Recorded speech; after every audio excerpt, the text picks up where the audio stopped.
My name is Troy. These days I'm what people call a scavenger. People pay me to go into places they won't. Hospitals, stores, dead zones, and bring back what they need. Medicine, tools, supplies, whatever keeps them alive. This is Ziggy. Found him 5 years ago, half dead in a pile of rotting fruit. Now he's my partner. He watches my back, sniffs out danger, and he's saved my life more times than I can count. I've been doing this work long enough to learn what gets you killed and what keeps you breathing. These 5 rules, I learned them the hard way. Nearly died learning every single one, but I'm still here, and if you want to survive out here, you'd better listen close. Rule 9, count your bullets before you enter. The job was simple. Get to the ICU, grab the medications, get out. I've done it 100 times, but this time, I got cocky. I didn't count my ammunition before entering. Big mistake. By the time I reached the supply room, I had 19 bullets left and no idea how many infected were between me and the exit. Then the power flickered on, some backup generator still running after all these years. The lights revealed what the darkness had hidden. I stopped counting at 30. Ziggy growled low. I whispered, "Yeah, boy, we're in trouble. Let me back up." The client was a woman named Sarah Chen, doctor before the collapse. Now she runs a small clinic out of a reinforced basement in Ridge Run, treats whoever can pay, patches up scavengers like me when we come back torn up. She's good people, doesn't ask questions, doesn't waste supplies. She came to me 3 days ago with a list: insulin, antibiotics, surgical thread, morphine, the kind of stuff you can't find anymore unless you're willing to go deep into dangerous territory. She offered me half her winter rations and a full medical checkup for Ziggy. Good deal. St. Mercy Hospital, she said, sliding a hand-drawn map across the table. 4th floor, ICU supply room. Everything should still be there. The place burned 5 years ago, but the upper floors stayed mostly intact. I looked at the map. The hospital was 12 miles east, past the dead zone where the highway collapsed. Not the worst run I'd done, but not easy either. "Why hasn't anyone else cleaned it out?" I asked. She hesitated. "People have tried. Most don't come back." I should have pressed her on that. Should have asked how many people, how recently, what happened to them. But I didn't. The pay was good, and I needed it. Ziggy needed it. We left at dawn. The walk took most of the day. The highway was a mess. Cracked asphalt, burned out cars, bones scattered in the tall grass. Ziggy trotted ahead, nose to the ground, alert but calm. That's how I knew we were okay. When Ziggy's calm, I'm calm. The hospital came into view just before sunset, 6 stories tall, blackened on the west side where the fire had eaten through. Most of the windows were gone.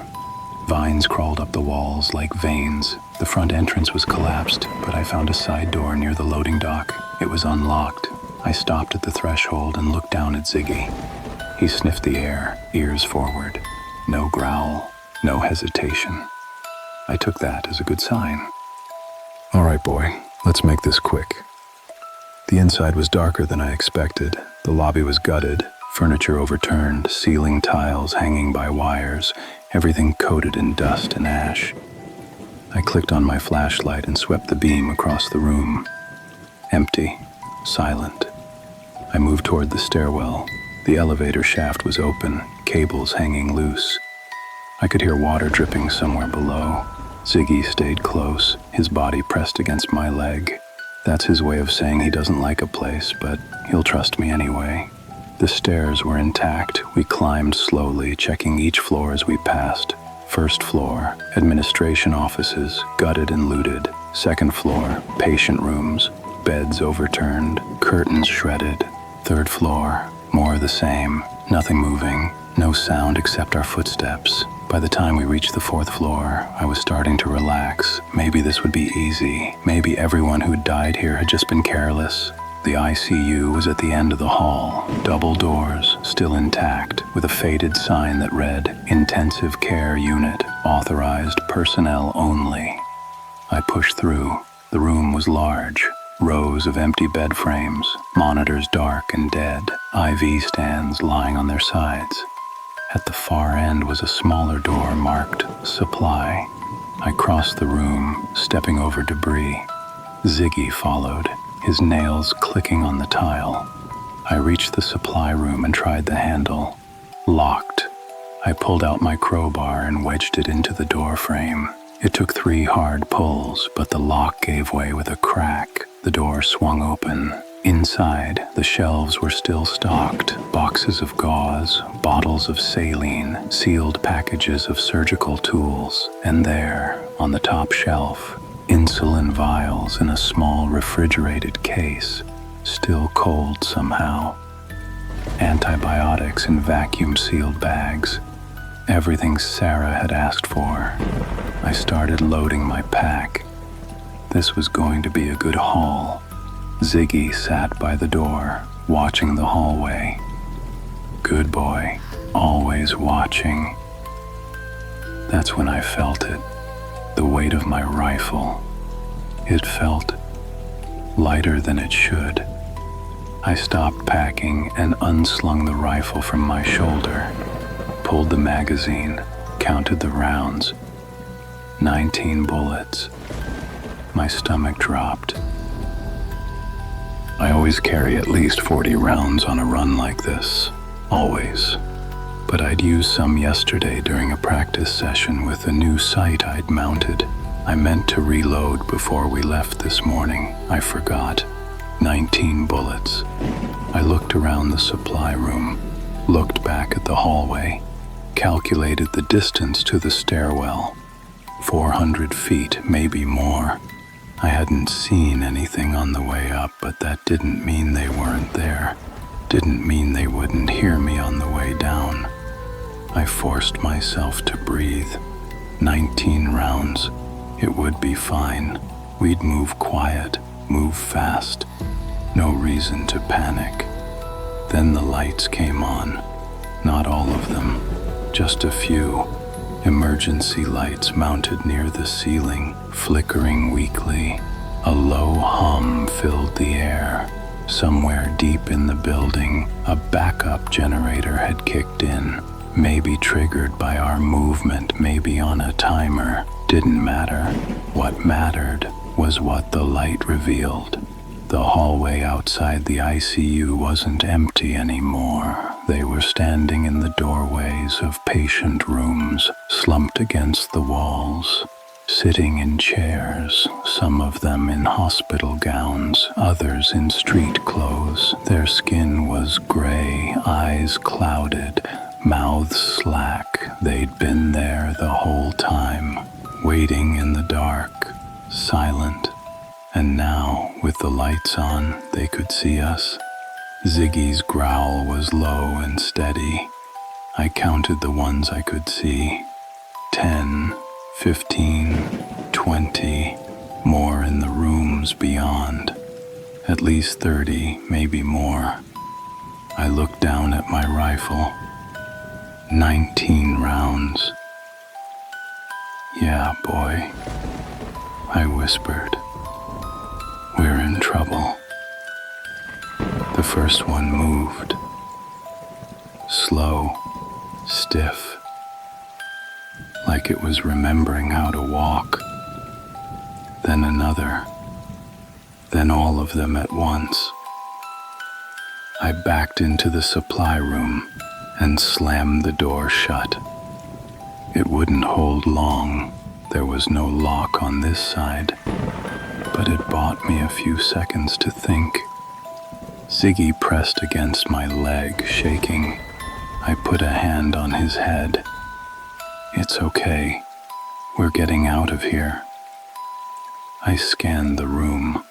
One door, the one I just closed. No windows. No vents big enough to crawl through, just shelves and supplies and us. The door shuddered. Something heavy slammed against it from the other side. Then again, the hinges groaned. I made a decision. Ziggy, stay close. I slung my pack tight, checked my rifle, and moved to the side of the door. Took a breath, counted to 3, then I kicked the door open. The nearest one stumbled back. I put a round through its skull. Clean shot, center mass. It dropped. 18 bullets left. The hallway was packed. They were shoulder to shoulder, shuffling forward. I fired again. Headshot, another drop. 17 bullets. I started moving, fast. Ziggy darted between my legs, ahead of me, weaving through the gaps. I fired as I ran. Controlled shots, no wasted ammo. Every pull of the trigger had to count. 16 bullets, 15, 14. One of them lunged from a doorway. I didn't have time to aim, just swung the rifle like a club. The stock connected with its jaw, sent it sprawling. Ziggy bit its ankle, tearing through rotted flesh. We kept moving. 13 bullets, 12. The stairwell door was 50 feet ahead. 40, 30. They were coming from the rooms now, pouring into the hallway. I could hear them behind me. Wet footsteps, low moans, the scrape of nails on tile. 11 bullets. 10. 20 feet from the door, one of them got too close, grabbed my jacket. I twisted, fired point blank into its face.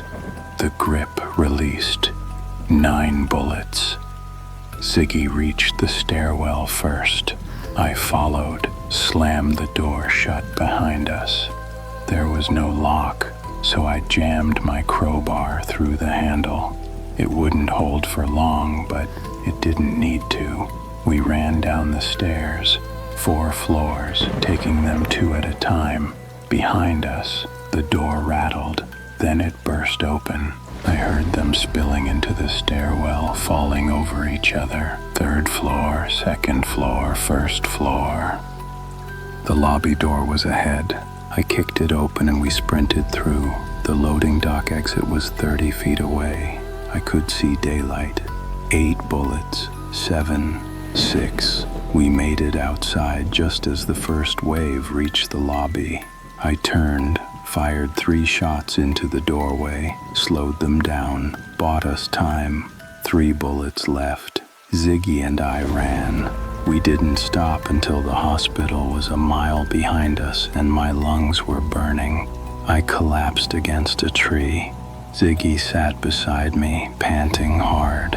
I checked my rifle. 3 bullets. 3. I looked at him. That was too close. He licked my hand.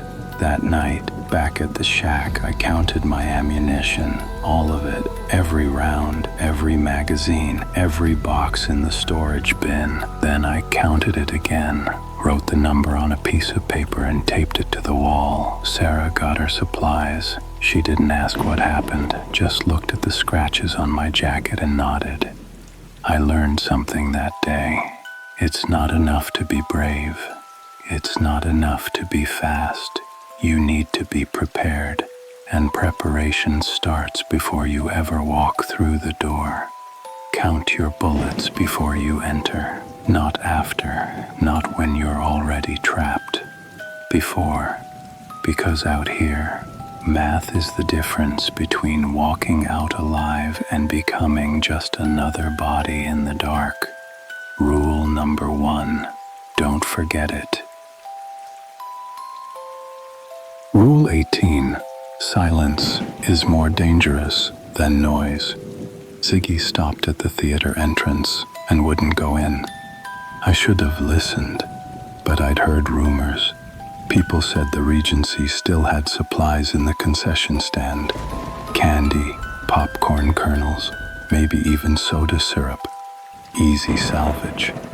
I walked into the main auditorium, and my flashlight swept across the seats. They were full, every single seat. Zombies, hundreds of them, sitting upright like they were waiting for the movie to start. And the worst part, they weren't looking at me. They were looking at the screen, completely silent, completely still. I held my breath and started to back away. That's when my boot scraped the floor. Let me start from the beginning. The client's name was Marcus.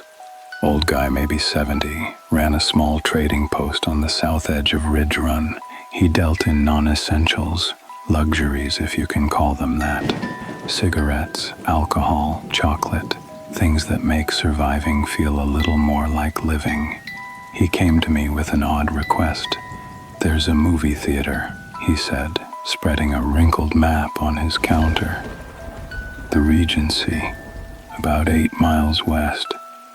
Been closed since before everything went to hell." I looked at the map. The theater was in what used to be a shopping district. Most of it had burned during the early panic, but the Regency was made of concrete and steel, probably still standing. "What do you need from a theater?" I asked. "Candy," he said. "Popcorn, soda concentrate, anything from the concession stand. People around here are tired of eating the same dried beans and canned meat. They want something sweet, something that reminds them of before." I understood that. Nostalgia's a currency out here, same as bullets or medicine. "What's the pay?" He offered me 3 bottles of whiskey and a box of shotgun shells. Fair trade.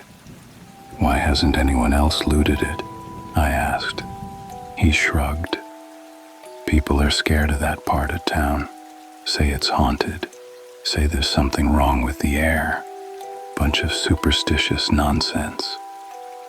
I took the job. Ziggy and I left early the next morning. The walk took most of the day. The shopping district was worse than I expected. Buildings collapsed into rubble, streets choked with overgrown weeds, cars rusted into shells. Everything smelled like wet ash and decay. The Regency stood at the end of a wide plaza. It was a big building, old Art Deco style, with tall columns and faded posters still clinging to the walls. The marquee was dark, letters missing. I could barely make out the words. "Now showing." The front doors were chained shut, but the chain was rusted through. I pulled it apart with my hands and pushed the doors open. They creaked loud, too loud. Ziggy growled low, ears flat. "I know, boy," I said. "We'll be quick." The lobby was dim. My flashlight cut through the dust, revealing a ticket booth with shattered glass, a carpet stained black with mold, and a concession stand near the back. That's where I needed to go. But first, I wanted to check the auditoriums, make sure nothing was lurking inside. There were 3 theater rooms, small, medium, and large. I checked the small one first. Empty.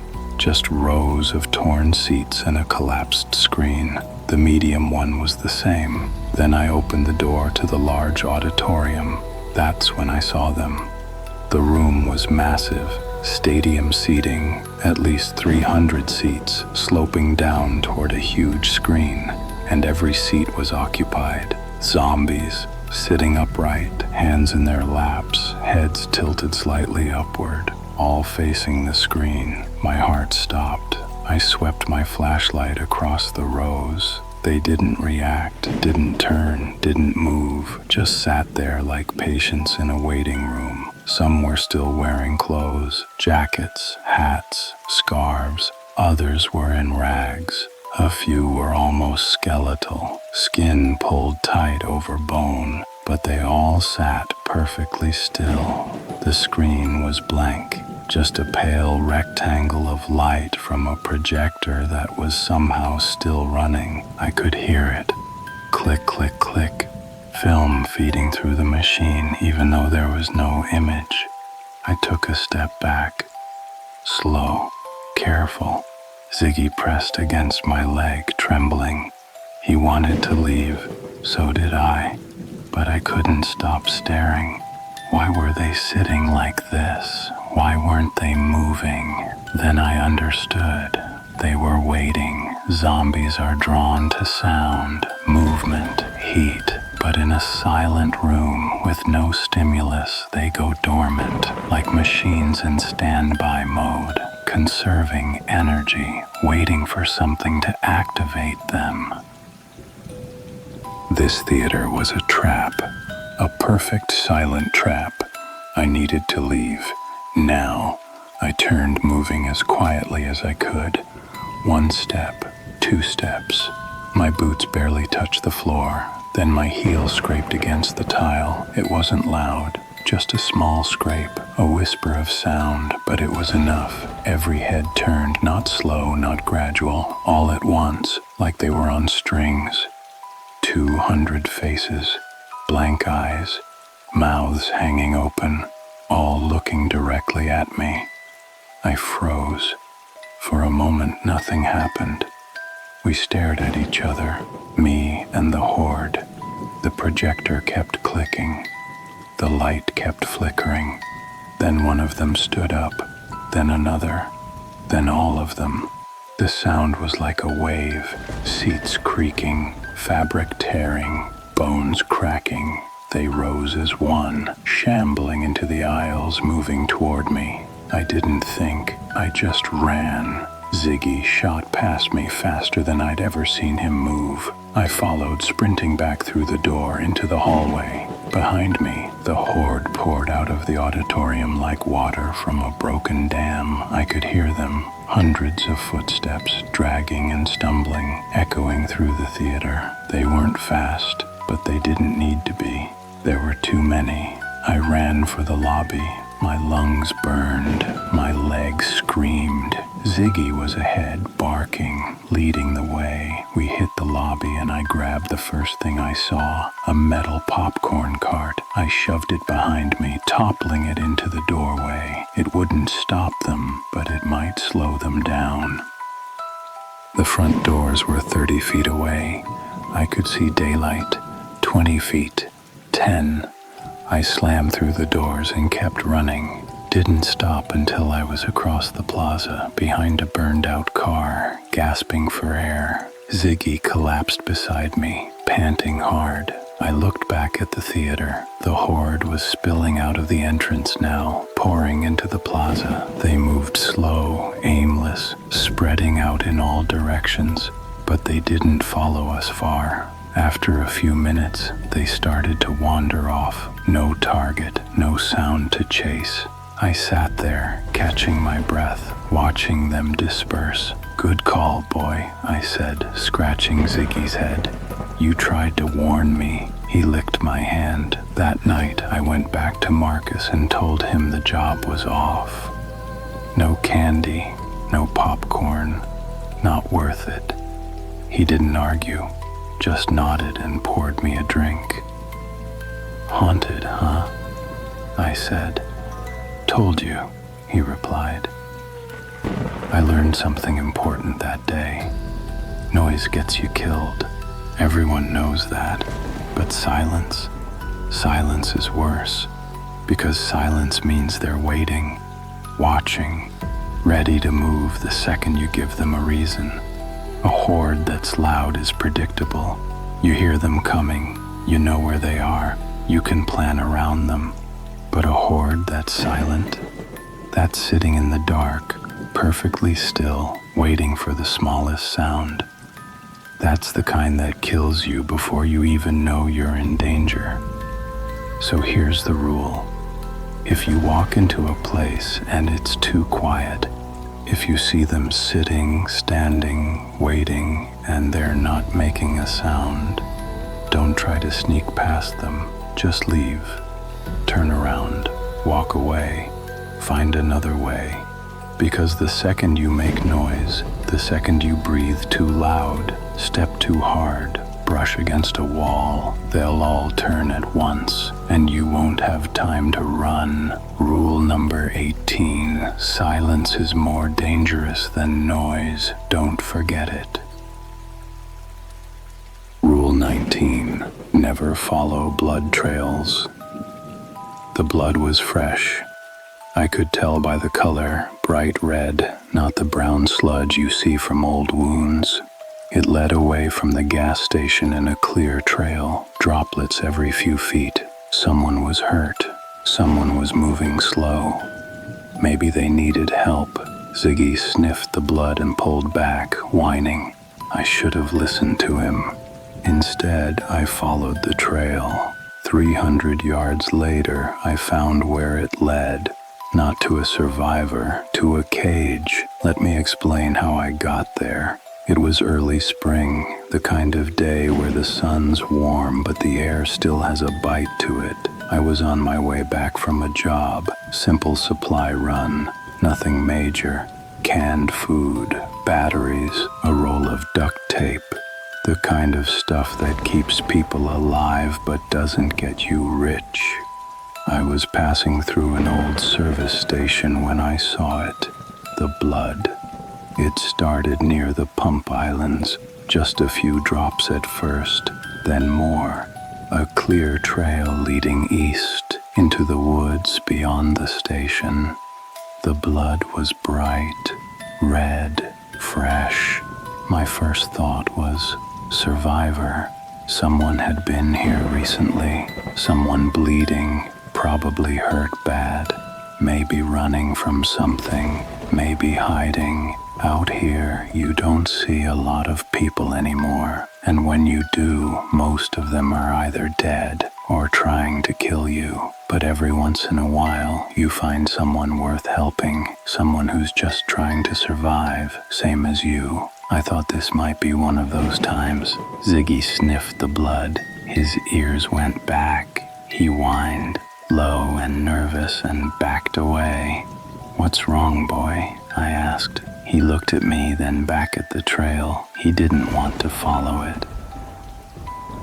I crouched down and checked the blood myself. It was fresh, no question, still wet. Couldn't have been more than an hour old. "Someone's hurt," I said. "Might need help." Ziggy sat down, refused to move. I should have trusted him. Ziggy's instincts are better than mine, always have been. But I was thinking about the person who left this trail, thinking about how scared they must be, how much pain they were in. "Stay here if you want," I said, standing up. "I'm going to check it out." Ziggy whined again but didn't follow. I started walking. The trail was easy to follow. Droplets every few feet leading into the tree line. The forest was dense, thick underbrush, fallen logs, low-hanging branches, the kind of place where you have to watch your step. I kept my rifle ready, eyes scanning, listening for movement. The blood continued, steady, consistent. After about 200 yards, I started to notice something strange. The droplets were evenly spaced, too evenly. When someone's bleeding and running, the blood pattern is erratic. It sprays when they move fast, pools when they stop, smears when they stumble. But this trail was almost neat, like someone had placed each drop deliberately. I stopped walking. That's when I heard it. A voice, faint, coming from up ahead. "Help. Please." It was weak, raspy, the kind of voice that's been screaming for too long. I moved toward the sound, slower now, more cautious.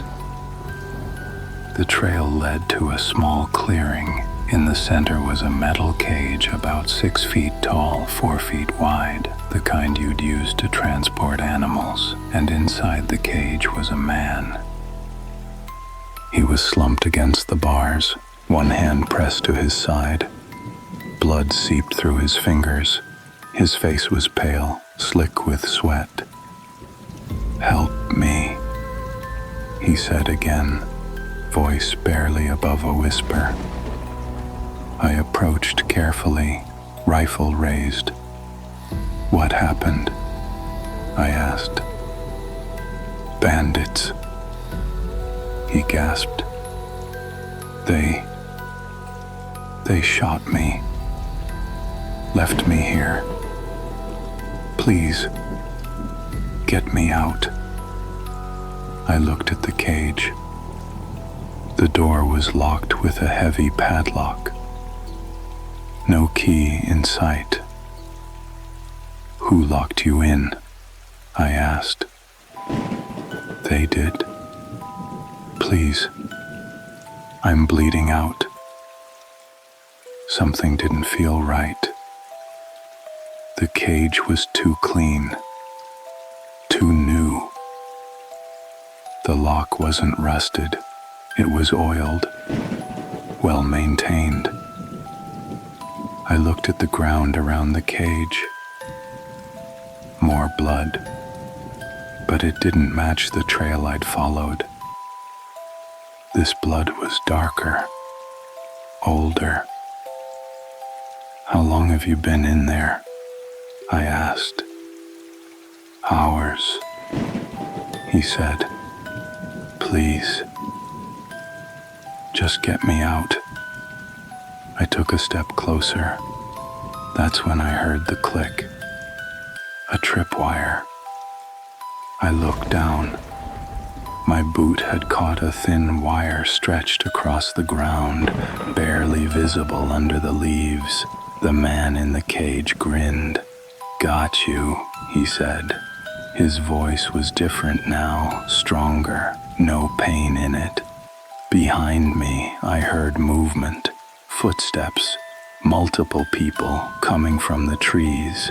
I spun around. 5 men stepped into the clearing, all armed, all smiling. "Drop the rifle," one of them said. He was tall, bearded, holding a shotgun aimed at my chest. I didn't move. I said, "Drop it." I calculated my options. 5 against 1, bad odds. My rifle was good, but I couldn't take them all before one of them shot me. Slowly, I lowered the rifle to the ground. "Good," the bearded man said. "Now step away from it." I did. He walked over and picked it up, slinging it over his shoulder. "You fell for the oldest trick in the book," he said, grinning. "Blood trail, wounded guy in a cage, works every time." "Where's the real blood from?" I asked. "Deer," he said. "We string one up, let it drip, make a nice little trail. Then we wait." The man in the cage stood up. No wound, no blood on his hands, just red paint smeared on his shirt. "Your bait," I said. "Smart guy," he replied, stepping out of the cage. The door had been unlocked the whole time. The bearded man circled me, looking me over. "You're a scavenger, right? Got any good stuff on you?" I didn't answer. He nodded to one of the others. "Check him." 2 of them grabbed me, pinned my arms. I didn't fight. Not yet. They pulled my pack off, dumped the contents on the ground. Canned food, batteries, duct tape. Not much, but enough. "That's it?" the bearded man said, sounding disappointed. "I travel light," I said. He stepped closer. "Where's your stash? You've got to have more than this." "I don't." He hit me hard across the face. My vision blurred. "Try again." "I don't have a stash," I said, spitting blood. He raised his hand to hit me again. That's when Ziggy came out of the woods. He didn't bark, didn't growl, just moved, fast and low, like a shadow. He went straight for the bearded man's leg. Teeth sank in deep. The man screamed and fell, dropping the shotgun. The two holding me let go, reaching for their weapons. I moved fast, grabbed the nearest one, twisted his arm, took his knife, shoved him into the other. Ziggy released the bearded man and circled back to me, teeth bared. I grabbed my rifle off the ground and backed toward the tree line. "Don't follow us," I said. The bearded man clutched his leg, blood pouring through his fingers, real blood this time. "You're dead," he shouted. "You hear me? Dead." Ziggy and I ran. We didn't stop until we were a mile away, deep in the woods, hidden in a thicket of thorns and bramble. I collapsed against a tree, breathing hard. Ziggy sat beside me, panting. "You came back," I said. He licked my hand. I scratched his head. "Good boy. I'm sorry I didn't listen." That night, back at the shack, I cleaned Ziggy's teeth and checked him for injuries. He was fine, tougher than me. I thought about what had happened, about how easily I'd fallen for it. A blood trail, a wounded man. It seemed so obvious now, but in the moment, all I could think about was helping someone, and that instinct, that desire to do the right thing, almost got me killed. Here's what I learned. Blood trails are bait. Always. If someone's bleeding that much, they're either already dead or they're not going far. And if they are alive, they're not leaving a neat, easy-to-follow trail. They're stumbling, hiding, trying to stop the bleeding. A perfect trail means someone wants you to follow it, and that someone is waiting at the end with a cage, a gun, or worse. So don't follow blood trails. I don't care how fresh they are. I don't care how much you want to help. Turn around, walk away. It's not worth it. Rule number 19, never follow blood trails. Ziggy knew that before I did. I should have listened to him from the start. Rule 23, never sleep near water. The sound of running water is supposed to be peaceful, calming. That's what I thought when I set up camp by the river that night. Fresh water, good fishing spot, natural barrier against anything coming from the east. Perfect, right? I fell asleep listening to the gentle flow. I woke up choking. Water was up to my chest, rising fast. My tent was half submerged. Ziggy was barking, pulling at my sleeve. The river had swelled in the night, silent, relentless, and I was drowning in my sleep. Let me tell you how it happened. I'd been on the road for 3 days, long salvage run, way out past the usual zones. A client needed engine parts, specific ones, the kind you can only find in old auto shops that haven't been picked clean yet. The pay was good, so I took the job. The trip out was fine, slow, careful, no major problems. I found the parts on day 2, tucked away in the back of a collapsed garage. Took me half a day to dig them out, but I got what I needed. By the time I started heading back, I was exhausted, hadn't slept properly in days, just quick naps in unsafe places, always one ear open, always ready to move. I needed real rest, a full night, somewhere I could actually close my eyes without worrying about waking up dead. That's when I found the river. It was late afternoon, sun just starting to dip. The river cut through a stretch of forest, wide, maybe maybe 30 feet across, flowing steady but not too fast. The water was clear. I could see the rocks on the bottom. Perfect spot. There were trees on both sides. Good cover. The ground was flat near the bank. Soft grass, no debris. And the river itself was a natural barrier. Anything coming from the other side would have to cross the water first. I'd hear them, see them. It felt safe. Ziggy sniffed around while I scouted the area. He walked along the bank, nose to the ground, ears twitching. He didn't seem concerned. That was a good sign. I set up my tent about 15 feet from the water's edge, close enough to access the river easily, far enough to stay dry, or so I thought. I filtered some water, boiled it over a small fire, ate a cold meal of jerky and dried fruit. Ziggy got his share. We sat by the fire for a while, watching the light fade. The sound of the river was soothing, constant, rhythmic, like white noise. "This is nice, huh, boy?" I said. Ziggy looked at me, then back at the river. His ears were still up, alert. "You worried about something?" He didn't answer, just kept staring at the water. I checked the perimeter one more time before bed. No tracks, no signs of movement. Everything looked clear. I crawled into my tent, zipped it shut, and laid down in my sleeping bag. Ziggy curled up beside me. He was restless, shifting positions every few minutes. I figured he was just tired like me. The last thing I remember before falling asleep was the sound of the river. Gentle, peaceful, safe. I don't know what time it was when I woke up. All I know is that I couldn't breathe. My face was wet, cold.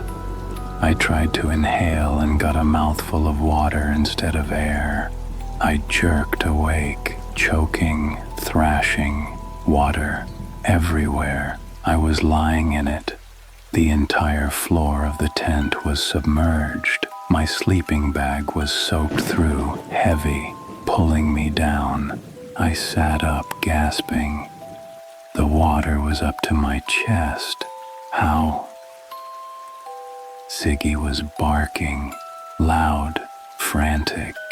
He was standing on top of my pack, the only dry spot left in the tent. He had my sleeve in his teeth, pulling, trying to drag me up. I fumbled for the tent zipper. My hands were numb, shaking. I couldn't get a grip. The water kept rising. I could hear it now, the roar of the river. It was louder than before, much louder. The tent fabric pressed against me from all sides, heavy with water. It was collapsing. Panic set in. I tore at the zipper, finally got it open. Water rushed in through the gap, flooding the tent completely. I crawled out, pulling Ziggy with me. The river had swollen. What had been a calm, ankle-deep flow was now a raging torrent, 3 feet deep and rising. The current was strong, pulling at my legs. My tent was halfway underwater, anchored by the stakes I'd driven into the ground. My pack was floating inside. My rifle was strapped to it. If I lost that, I was done. I waded back in, fighting the current, and grabbed the pack. The strap caught on a collapsed tent pole. I yanked it free, lost my footing, went under. The cold hit me like a fist. The current spun me around, dragged me downstream. I couldn't see, couldn't tell which way was up. My boots hit something solid, a rock. I pushed off, broke the surface, gasped for air. Ziggy was barking from the shore, running alongside me. I kicked hard, angled toward the bank. My fingers found a tree root sticking out from the mud. I grabbed it, held on, pulled myself out of the water. I collapsed on the bank, coughing, shivering. Ziggy was on me immediately, licking my face, whining. "I'm okay," I managed. "I'm okay." I wasn't okay. I was soaked, freezing. My tent was gone, completely submerged now, torn loose from the stakes and swept downstream. My sleeping bag was gone. Half my supplies were gone. I still had my pack, still had my rifle, but I'd lost almost everything else. I looked at the river. It was still rising. How had this happened? Then I remembered. It had rained 2 days ago. Not here, farther upstream, in the mountains. I'd seen the clouds, heard the thunder in the distance, but I hadn't thought about what that meant. Runoff. Mountain rain feeds into streams. Streams feed into rivers. The water doesn't come all at once. It builds slowly, hours later, miles downstream. I should have known that. I did know that, but I'd been too tired to think, too desperate for rest, and it almost killed me. Ziggy sat beside me, shivering. I wrapped my arms around him. "You tried to warn me, didn't you?" He'd been restless, pacing, whining. He knew something was wrong. I should have listened. We spent the rest of the night on higher ground, huddled under a tree. No fire, everything was too wet. Just cold, shivering darkness. By morning the river had receded, back to its normal size, calm, peaceful, like nothing had happened. I walked along the bank, looking for my tent. Found it half a mile downstream, tangled in branches. It was shredded, useless. I salvaged what I could.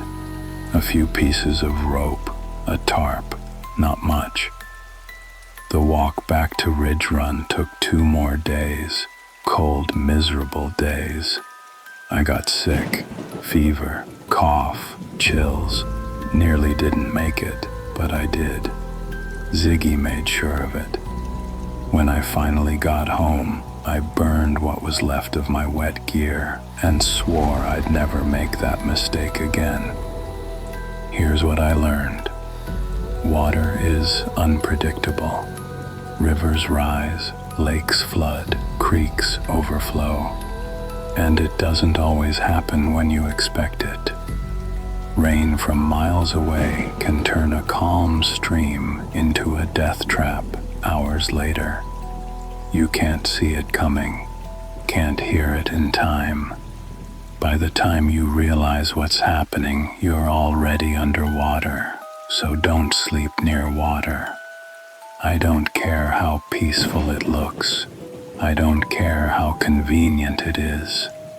Set up camp on high ground, away from the banks, away from the flow.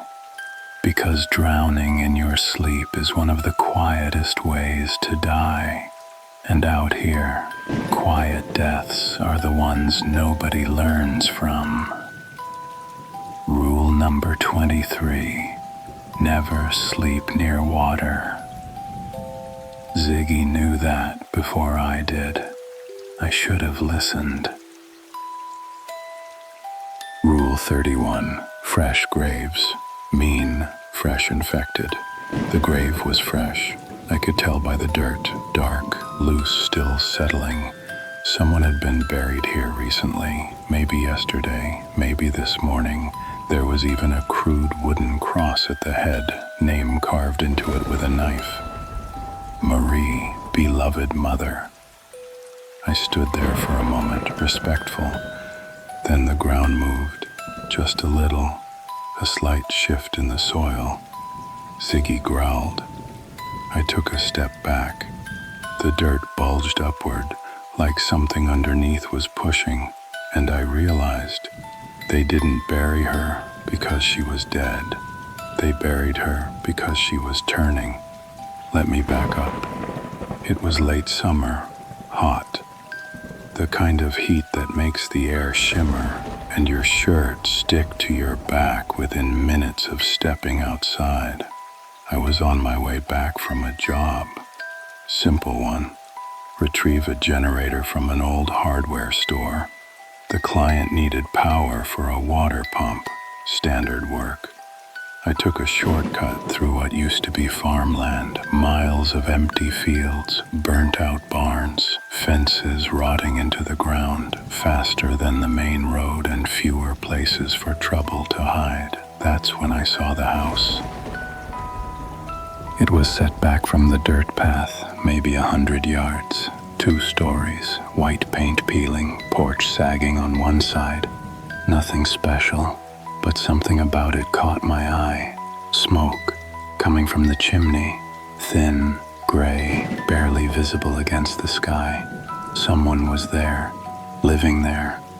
I stopped walking. Ziggy sat beside me, watching. Smoke meant people, and people out here were unpredictable. Could be friendly, could be desperate, could be dangerous. I should have kept walking, minded my own business, but I was curious. I approached slowly, keeping my hand near my rifle. The house looked quiet, no movement in the windows, no sounds except the wind and the creak of the porch boards. Then I saw the grave. It was behind the house, near a cluster of dead trees, a fresh mound of dirt, maybe 6 feet long. At the head was a wooden cross, rough cut, with a name carved into it. Marie, beloved mother. I stopped. Someone had died here, recently. Ziggy sniffed the air, ears forward. He didn't seem alarmed, just alert. I walked closer to the grave. The dirt was dark, freshly turned, no grass growing yet. The edges were neat, carefully shaped. Whoever dug this had taken their time, done it right. There were wilted flowers laid on top, wild flowers picked from the field, still colorful, so maybe placed this morning. I stood there for a moment looking down at the grave. People still bury their dead out here. When they can, when they have time. It's one of the last things that separates us from the infected. We still care about the people we lose. I was about to turn away when the dirt moved. Just a little. A slight shift near the center of the mound. I froze. Ziggy growled. Low. Steady. I stared at the grave. Maybe I'd imagined it.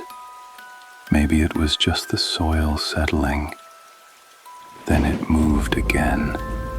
The dirt bulged upward. Just an inch. Like something underneath was pushing. My hand went to my rifle. Easy, boy. I whispered to Ziggy. The bulge grew. The soil cracked. A small fissure opened along the top of the mound. Then I heard it. A sound. Muffled. Wet. Coming from beneath the ground. Scratching.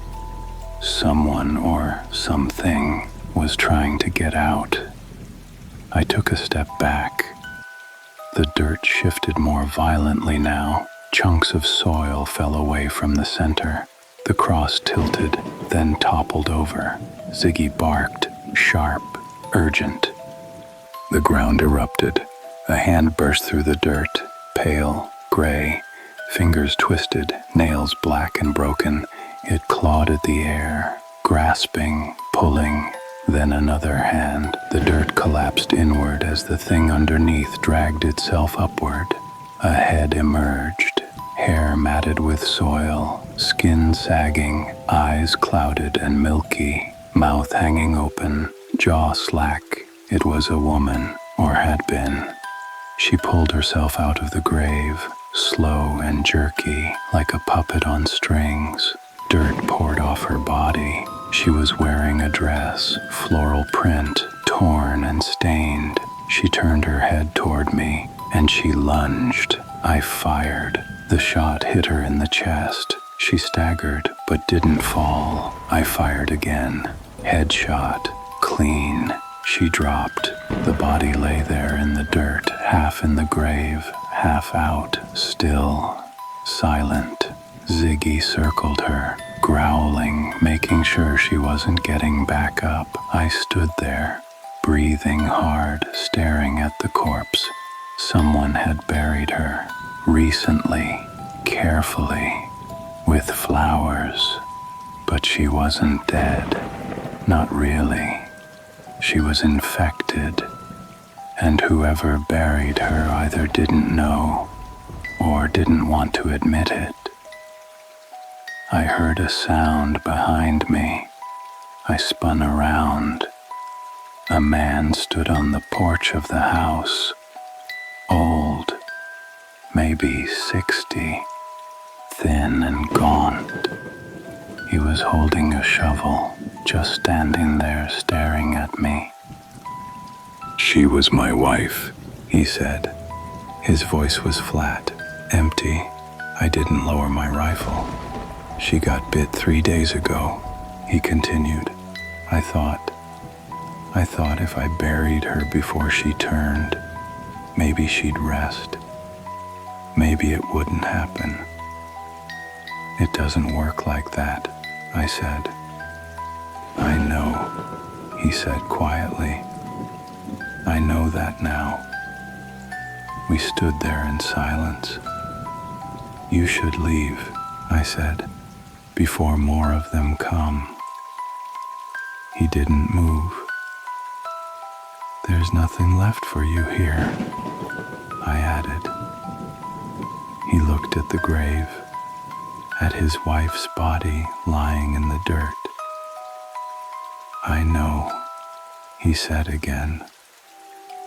I waited. He didn't move. I turned and walked away. Ziggy followed. I didn't look back.